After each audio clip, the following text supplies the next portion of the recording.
Napilitan na magtinda ng kakanin sa harapan ng kanyang bahay si Nanay Jean Talon ng siyudad San Fernando, Pampanga. Puhunan ng single burner na gas stove at ang homemade na bola-bola ang pakay ni Nanay. Tulungan ng kanyang mister sa paghahanap buhay. Dahil ang 420 pesos na arawang sweldo ni mister, hindi na raw kasya para sa kanila. Ano po, siyempre sa pagkain lang po, sa isang araw, liba, sabi natin 420. Ay yung pagkain pa lang po, yung bigas, yung mga bilihin po, mahal talaga. Para makatipid, iisang kaldero na lamang umano ang sinasaing ni Nanay Jean na pagsasaluhan nilang 3 pamilya sa kanilang bahay. Bukod sa pagkain, dinadaing niya ang gastusin sa utility bills gaya ng kuryente. Sa kuryente namin, ang taas din po.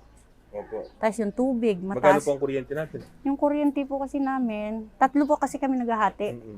Nasa 4,000. 4,000. Tapos yung Tubig namin, 1,300. 1,300. Opo. Eh, Isa, magkano po yung sahod ni Mr. kung nasa minimum siya? 420 lang po.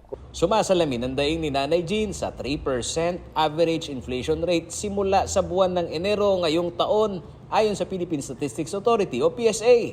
Ang inflation rate ay ang bilis o bagal ng pagtaas ng presyo ng mga produkto. Ayon sa Philippine Statistics Authority, 33.9% share ng inflation ay galing sa tumaas na singil ng utilities gaya ng kuryente, tubig at maging ang renta sa bahay. Ang pangunahing nag-ambag sa overall inflation nitong Pebrero 2022 ay ang housing, water, electricity, gas, and other fuels na may inflation na 4.8% at 33.9% share sa pangkalatang inflation. Mula sa 12.6% sumipa sa 13.5% ang inflation rate sa kuryente. Major contributor din sa pangkalatang pagtaas ng presyo ng mga pangunahing bilihin ay ang transportasyon dahil sa pagsipa naman ng presyo ng produktong petrolyo. Ang pangalawang commodity group na may pinakamalaking ambag sa pangkalatang inflation ay ang transport na may 8.8% inflation at 26.3% share.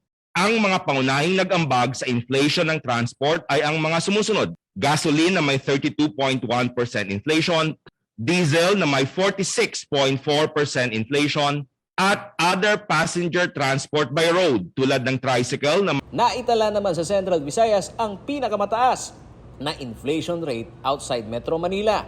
Sa Bangsamoro Autonomous Region of Muslim Mindanao naman ay naitala ang pinakamabagal na inflation sa bansa. Kasama naman ang Central Luzon sa 7 rehiyon sa bansa na may inflation rate na umabot sa 3%.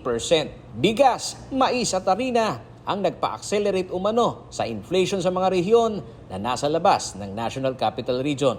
1.8% sa bigas, 32.1% sa mais at 2.9% na antas ng inflation rate sa tinapay. Paolo G. Santos, CLTV News.